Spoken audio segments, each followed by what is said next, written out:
ॐ भूर्भुवः स्वः तत्सवितुर्वरेण्यं भर्गो देवस्य धीमहि धियो यो नः प्रचोदयात्।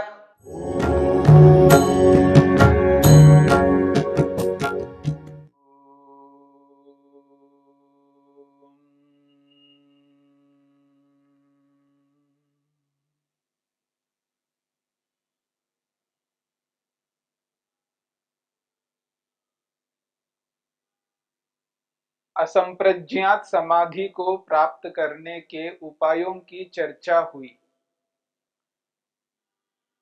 असंप्रज्ञात समाधि को प्राप्त करने के दो प्रकार के साधन उपाय बताए गए। एक है भव प्रत्यय और दूसरा था उपाय प्रत्यय। भव प्रत्यय नामक उपाय के माध्यम से, भव प्रत्यय नामक साधन कारण के माध्यम से दो प्रकार के योगी लोग असंप्रज्ञात समाधि को प्राप्त करते हैं।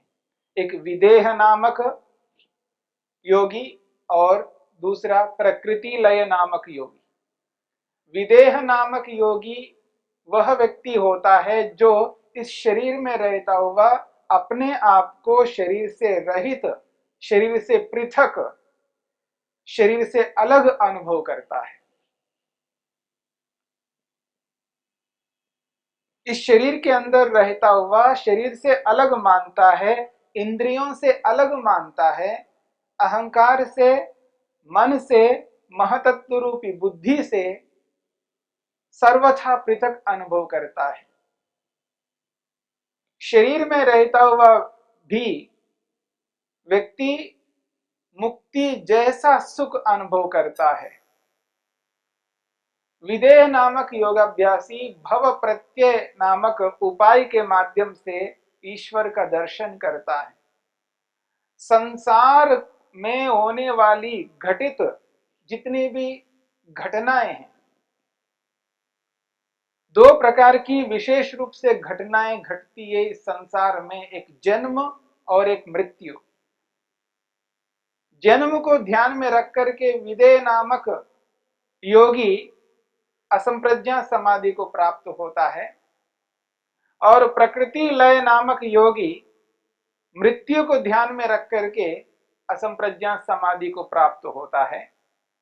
इस पूरे ब्रह्मांड को प्रकृति में, कारण में विलीन अनुभव करता है, यानी पूरे कार्य जगत को, संसार को बौद्धिक स्तर पर बुद्धिपूर्वक प्रकृति में विलीन करता है। कार्य पदार्थों को कारणों में देखता है। जैसे घड़ा है, घड़े को मिट्टी में अनुभव करता है, यानी घड़े को मिट्टी जैसा अनुभव करता है। और ऐसा अनुभव इसलिए करना होता है क्योंकि एकत्व में व्यक्ति का आकर्षण होता है। संसार के प्रति जो व्यक्ति का आज आकर्षण है वो इकाई के रूप में दिखाई देता है। इस कारण से व्यक्ति संसार के पदार्थों में आकर्षित होता है, क्योंकि जो कोई भी वस्तु सुंदर, ग्राह्य, अपनाने योग्य दिखाई देती है क्योंकि वो इकाई के रूप में है, एकत्व के रूप में है। चाहे वो रूप वाली वस्तु हो, गंध वाली वस्तु हो, स्पर्श वाली वस्तु हो, शब्द वाली वस्तु हो, रूप, रस, गंध, स्पर्श, शब्द से युक्त कोई भी वस्तु हो वो इकाई के रूप में दिखाई देती है, इसलिए व्यक्ति का आकर्षण उसके प्रति रहता है। इस आकर्षण को मिटाने के लिए एक महत्वपूर्ण उपाय बताया है प्रकृति लय, यानी संपूर्ण कार्य पदार्थों को प्रकृति में यानी मूल कारण में अनुभव करना, यानी अवयवी को अवयवों में अनुभव करना, एकत्व को बौद्धिक स्तर पर मिटा करके उसमें अनेकत्व को देखना। जब एक के रूप में वस्तु दिखाई देती है तो आकर्षण रहता है, जब वही एक वस्तु अनेक अवयवों के रूप में दिखाई देती है तो आकर्षण समाप्त हो जाता है। कोई वस्तु बहुत सुंदर आपको दिखाई दे रही है, बहुत ही सुंदर है, इकाई के रूप में है, यदि उसके टुकड़े टुकड़े कर दिया जाए वो आकर्षण समाप्त हो जाता है, वो ग्राह्य नहीं रहता है, अपनाने योग्य नहीं रहता है। इसलिए प्रकृति लय नामक योगी संपूर्ण कार्य जगत को कारण में विलीन बौद्धिक स्तर पर अनुभव करते हैं। तो प्रकृति लय नामक योगी, विदेह नामक योगी भव प्रत्यय नामक साधन से असंप्रज्ञा समाधि को प्राप्त करते हैं। और असंप्रज्ञा समाधि को प्राप्त करने का दूसरा साधन कारण बताया है उपाय प्रत्यय, जिसमें श्रद्धा, वीर्य, स्मृति, समाधि, प्रज्ञा, इन 5 साधनों को अपना करके असंप्रज्ञा समाधि को प्राप्त करने की बात कही है। अब ये दोनों प्रकार के साधनों के माध्यम से जिस असंप्रज्ञा समाधि को प्राप्त किया जाता है, उस असंप्रज्ञा समाधि को प्राप्त करने के लिए ये जो मेहनत किया जाता है, उद्यम किया जाता है, पुरुषार्थ किया जाता है, जो यत्न हम करते हैं, उस यत्न को, उस पुरुषार्थ को लेकर के आगे महर्षि पतंजलि ने 21वें सूत्र में एक विशेष बात कही। महर्षि पतंजलि कहते हैं 21वें सूत्र में, तीव्र संवेगानाम आसन्नः, तीव्र संवेगानाम आसन्नः, तीव्र संवेग से युक्त होकर के जो व्यक्ति मेहनत करता है, पुरुषार्थ करता है, तो महर्षि कहते हैं आसन्नः समाधि। वो कहते हैं उसके लिए समाधि बहुत निकट होती है, जो तीव्र संवेग से यत्न करता है, पुरुषार्थ करता है। तो सूत्र है तीव्र संवेगानाम आसन्नः।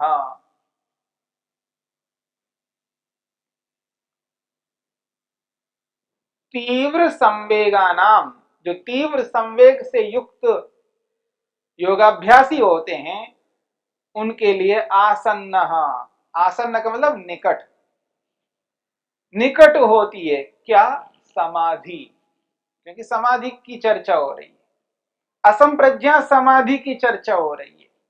तो जो तीव्र संवेग से मेहनत पुरुषार्थ करने वाले योगाभ्यासियों के लिए समाधि जो है, असंप्रज्ञा समाधि, आसन्नः, निकट होती है। संसार में कोई भी व्यक्ति किसी भी लक्ष्य को पूरा करने के लिए प्रवृत्त होता है। संसार में कोई भी व्यक्ति किसी भी लक्ष्य को पूरा करने के लिए प्रवृत्त होता है। उसकी प्रवृत्ति पर उसका लक्ष्य निर्भर होता है।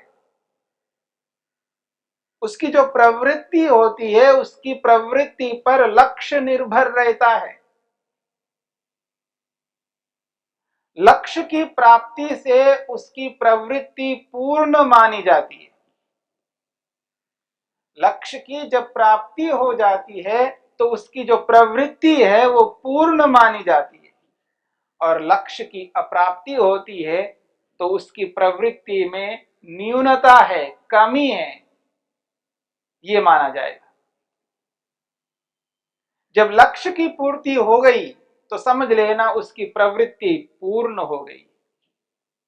लक्ष्य की प्राप्ति नहीं हुई है, असफल हुआ है, तो उसकी प्रवृत्ति में न्यूनता है, कमी है।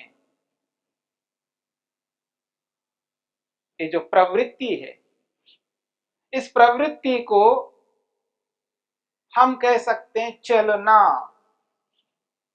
बढ़ना, अपने लक्ष्य की ओर चलने को, बढ़ने को प्रवृत्ति कहा है। और यही संवेग है जो सूत्र में कहा है। महर्षि पतंजलि ने तीव्र संवेगानाम, संवेग शब्द का प्रयोग किया है। जो संवेग है वो संवेग है, ये प्रवृत्ति है, चलना है, अपने लक्ष्य की ओर आगे बढ़ना है। ये जो बढ़ना रूपी स्थिति है, ये जो लक्ष्य के प्रति चलना है, चलना कहो, बढ़ना कहो, यही संवेग है। और इसको गति के रूप में भी कह सकते हैं। तीव्र गति से जो व्यक्ति चलता है, तीव्र संवेग शब्द का प्रयोग किया है। संवेग के स्थान में यदि गति शब्द को आप समझ लें तो यहां संवेग गति को कहते हैं। तो तीव्र संवेग यानी तीव्र गति, जो व्यक्ति तीव्र गति से लक्ष्य की ओर बढ़ता है तो उसके लिए समाधि निकट है, उसके लिए समाधि उसके समक्ष है, समाधि मिलने वाली है, ये माना जाएगा।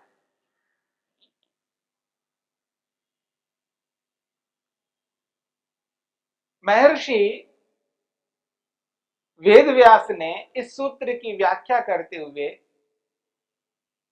समझाने का प्रयास किया है।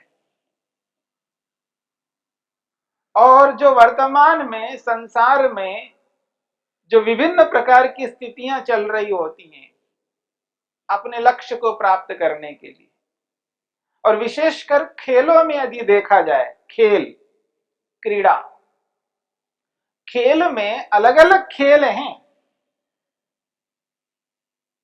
टेनिस भी खेलते हैं, फुटबॉल भी खेलते हैं, क्रिकेट भी खेलते हैं, ऐसे अलग अलग खेल हैं। पर जितने भी खेल हैं उनमें जो प्रसिद्ध खेल है, क्रिकेट प्रसिद्ध है। आजकल जो चल रहा था वो फुटबॉल का है या टेनिस का है। दो चार ऐसे खेल हैं जो बहुत प्रसिद्ध है। विश्व भर में तो फुटबॉल प्रसिद्ध है, लेकिन कुछ देशों में क्रिकेट प्रसिद्ध है। जो यूरोपीय देश हैं या यूरोप के लोग जहां जहां शासन किया है उन देशों में क्रिकेट जो है प्रसिद्ध है, लेकिन पूरे विश्व में फुटबॉल प्रसिद्ध है। तो हम जिस देश में, भारत देश में रहते हैं, इस भारत देश में सर्वाधिक प्रसिद्ध यदि कोई खेल है वो है क्रिकेट। मैं इसका एक उदाहरण देता हूं। इससे हम इस तीव्र संवेग वाले सूत्र को समझने का प्रयत्न करते हैं। आज भारत में क्रिकेट को लेकर के बहुत सारे लोग लगे हुए हैं, खेल रहे हैं। जिधर भी देखो वो क्रिकेट खेलने लगते हैं, जहां स्थान मिल जाए वहां खेलने लगते हैं। गलियों में देखो, रोड पे देखो, मैदानों में देखो, लोग खेलने लगे। बहुत सारे बच्चे खेलते हैं। तो इसके तीन विभाग बना करके हम चलते हैं। एक जिला स्तर पर खेलने वाले बच्चे, जिला के स्तर पर, डिस्ट्रिक्ट के लेवल पर खेलने वाले बच्चे,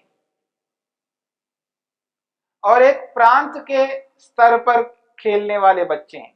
अपने प्रांत को सामने रखते हुए प्रांतीय स्तर से खेलते हैं। जिला स्तर पर खेलने वाले बच्चे और प्रांत के स्तर पर खेलने वाले बच्चे, और एक देश को सामने रख करके, भारत को सामने रख करके भारतीय स्तर पर खेलने वाले बच्चे। तो तीन स्तर बनाए, जिला स्तरीय, प्रांतीय स्तरीय और भारतीय स्तरीय। वो भारत को सामने रख करके, पूरे देश को सामने रख करके खेल रहे हैं, ये केवल प्रांत को, एक स्टेट को सामने रख करके खेल रहे हैं, और ये एक डिस्ट्रिक्ट को, एक जिला को सामने रख करके खेल रहे हैं। तो तीन स्तर वाले लोग हैं। महर्षि वेदव्यास ने असंप्रज्ञा समाधि को प्राप्त करने वाले योगाभ्यासियों के स्तर बताए हैं। जैसे ये तीन स्तर वाले, इनका लक्ष्य है जीतना। जो जिला स्तरीय पर खेलने वाले जितने भी टीम वाले होंगे उन सबका लक्ष्य है जीतना है। ऐसे ही प्रांतीय स्तर पर खेलने वाले भी जीतना चाहते हैं और भारतीय स्तर पर खेलने वाले भी जीतना चाहते हैं। खेला इसलिए जाता है क्योंकि जीता जाए। ठीक इसी प्रकार से ये जो योगाभ्यासी है, योग करने वाले हैं, जिनका लक्ष्य है जीतना, यानी असंप्रज्ञा समाधि को प्राप्त करना, ईश्वर का दर्शन करना, और इन्होंने उपायों को अपनाया है। और विशेषकर जो उपाय प्रत्यय नाम से जो बातें कही है, श्रद्धा, वीर्य, स्मृति, समाधि और प्रज्ञा, इन पांचों उपायों को अपना करके योगाभ्यासी मेहनत कर रहे हैं, पुरुषार्थ कर रहे हैं, आगे बढ़ रहे हैं, चल रहे हैं अपने लक्ष्य की ओर। ये जो अपने लक्ष्य की ओर आगे बढ़ रहे हैं, वो किस प्रकार से बढ़ रहे हैं, इसी की चर्चा इस सूत्र में तीव्र संवेगानाम आसन्नः इसमें किया है। और इसको समझाने के लिए महर्षि वेदव्यास ने जो बातें कही हैं, वो कहते हैं ते खलु नवयोगिनः, ते खलु नवयोगिनः मृदु मध्य अधिमात्रोपाया, मृदु मध्य अधिमात्रोपाया भवन्ति तद्यथा मृदुपाया मध्योपाया अधिमात्रोपायः, मृदुपायो अधिमात्रोपायो, मृदुपाय मध्यमुपाय अधिमात्रोपाय। वो कहते हैं मृदु उपाय वाले, मध्य उपाय वाले और अधिमात्र उपाय वाले। ये जो शब्द हैं, इन शब्दों को थोड़ा सा समझने का प्रयत्न करना है। मृदु उपाय, मध्य उपाय, अधिमात्र उपाय, तीन प्रकार की बातें कही। मृदु उपायों को आप जिला स्तरीय उपाय वाला समझ लीजिएगा, और मध्य उपाय वालों को प्रांतीय स्तर वाले उपाय वाले मान लीजिएगा, और अधिमात्र उपाय वालों को आप भारतीय स्तर के उपाय वाले मान लीजिएगा, तो बात समझ में आ जाएगी। इस बात को आप इस रूप में भी समझ सकते हैं, मृदु उपाय का मतलब है सामान्य स्तर वाले, और मध्य उपाय का अर्थ है मध्यम स्तर वाले, और अधिमात्र उपाय का मतलब है उच्च स्तरीय। तो सामान्य स्तर वाले, मध्यम स्तर वाले, उच्च स्तर वाले। जैसे सामान्य स्तर वाले खिलाड़ी हैं, मध्यम स्तर वाले खिलाड़ी हैं और उच्च स्तर वाले खिलाड़ी हैं। सामान्य स्तर वाले जो खिलाड़ी वो जिला स्तर वाले हैं, मध्यम स्तर वाले जो खिलाड़ी है वो प्रांतीय स्तर वाले हैं, और उच्च स्तर वाले जो है वो भारतीय स्तर वाले। ऐसा समझ करके चलेंगे तो बात आसानी से समझ में आ जाएगी।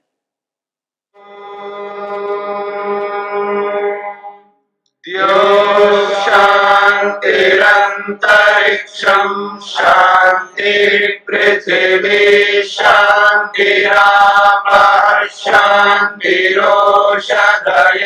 शांतिः वनस्पतयः शांतिर्विश्वे देवाः शांतिर्ब्रह्म शांति सर्वं शांति शांतिरेव शांति क्षमा शांतिरेधि। ओम शांति शांति शांति।